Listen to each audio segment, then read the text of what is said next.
તો આ સાથે સમાચાર સામે આવી રહ્યા છે, જેમાં HMPV વાયરસ સામે ધોરાજીનું તંત્ર છે તે સજ્જ થયું છે. સિવિલ તંત્ર સજ્જ થયું છે. HMPV વાયરસના ખતરા સામે ધોરાજી સિવિલ તંત્ર સજ્જ જોવા મળ્યું છે. ધોરાજીની સિવિલ હોસ્પિટલમાં બાળરોગ વિભાગમાં ડોક્ટરો છે તે એલર્ટ થયા છે, જેમાં હોસ્પિટલના બાળરોગ નિષ્ણાંત ડોક્ટર સિંચન તપોધને નિવેદન આપ્યું છે, જેમાં HMPVથી ગભરાવાની કોઈ જરૂર નથી તેવા ડોક્ટરનું આ નિવેદન સામે આવ્યું છે. દરેક લોકો સાવચેતી રાખે તો આ વાયરસથી બચી શકાશે.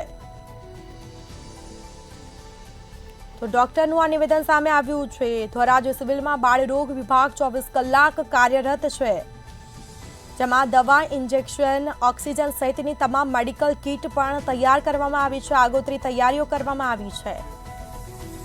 સિંચન તપોધન છે. હું અહીંયા સરકારી હોસ્પિટલ ધોરાજી ખાતે બાળરોગ નિષ્ણાંત તરીકેની ફરજ બજાવું છું છેલ્લા 1 વર્ષથી. આજે આપણે હ્યુમન મેટાન્યુમો વાયરસ વિશે જે હમણાં ચાલી રહ્યું છે, તો ધોરાજી ખાતે હજી સુધી એક પણ કેસ જોવા મળ્યો નથી. ઇવન ગુજરાતમાં પણ એક જ કેસ જોવા મળ્યો છે, અને એ પણ હમણાં તાજેતરમાં આજના દિવસમાં જ ખુલાસો આવ્યો છે. ને એ પણ હ્યુમન મેટાન્યુમો વાયરસ જે ચાઇનાવાળો છે તે છે કે તે એના અંગે પણ હજી આગળ તપાસ ચાલુ છે. એના પૂરતા કોઈ પુરાવા છે નહીં. આ જે વાયરસ છે તેની અંદર એના કોમન લક્ષણ જે છે તે શરદી, ખાંસી, તાવ, ગળાનો દુખાવો એ જ છે. એટલે એક રીતે કહીએ તો ફ્લૂ છે નોર્મલ. એનાથી કંઈ ગભરાવાની જરૂર નથી. તેમાં જે મેઇન એનું જે એજ ગ્રુપ છે, તો બાળકો છે, જે નાના બાળકો 5 વર્ષથી નાના, એમાં પણ 6 મહિનાથી નાના, 12 મહિનાથી નાના, અને જે મોટા હોય કે એલ્ડરલી કહી શકાય, 65 વર્ષથી ઉપરના, અને જેની રોગ પ્રતિકારક શક્તિ ઓછી હોય, કે જેને સાથે કોઈ બીજી મોટી બીમારી હોય, જેમ કે અસ્થમા છે, કે COPD છે, કે એઇડ્સ છે, એ લોકોમાં થવાના ચાન્સીસ વધારે છે. પણ એમાં કંઈ ગભરાવા જેવું છે નહીં, કેમ કે એના કોમ્પ્લિકેશન્સ રેલી જોવા મળે છે, જવલ્લે જોવા મળે છે.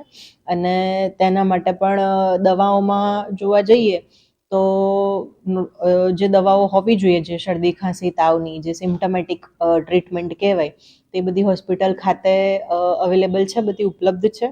અને જો કંઈ એના ટેસ્ટ કે એવું કંઈ કરાવવાનું આવે તો નોર્મલ જે ટેસ્ટ થાય એ બધા તો થાય છે જ.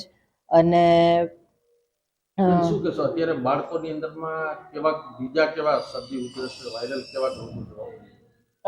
હાલ હમણાં જોવા જઈએ તો વાયરલ ડાયરિયા, શરદી, ખાંસી, તાવ પ્લસ ન્યુમોનિયા, એ હમણાં સિઝન પ્રમાણે, શિયાળાની ઋતુ પ્રમાણે એ બધા રોગ વધારે જોવા મળી રહ્યા છે. વાયરસથી સાવચેતી રાખવા માટે શું સલાહ છે?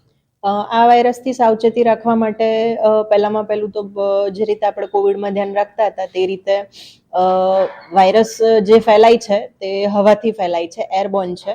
તો માસ્ક ને એવું પહેરવું જોઈએ. ફ્રિકવન્ટલી કોઈ પણ વસ્તુ અડતા પહેલાં, કે બહારથી આવ્યા પછી, કે ડોરનોબ છે, દરવાજા છે, કે બસ છે, કે કોઈ બી વસ્તુ નડતા પહેલાં હાથ એ કરવા જોઈએ. એકબીજાના જે વાસણો છે, જેમ કે સેમ યુટેન્સિલ્સમાં ખાતા હોય, કે એક ચમચીમાંથી આઈસ્ક્રીમ ખાતા હોય, એવું ટાળવું જોઈએ. પ્લસ મેળાવડો જ્યાં થતો હોય, કે બહુ હક છે, કે ભીટી પડતા હોઈએ, એવો જે ઇન્ટિમેટ કોન્ટેક્ટ છે એ થોડો અવોઇડ કરવો જોઈએ. જેમ કે નાનું બચ્ચું હોય તો રમાડવા માટે ઘણા બધા લોકો ટોળે વળી જતા હોય, આ તે, તો એ બધું અવોઇડ કરવું જોઈએ થોડું.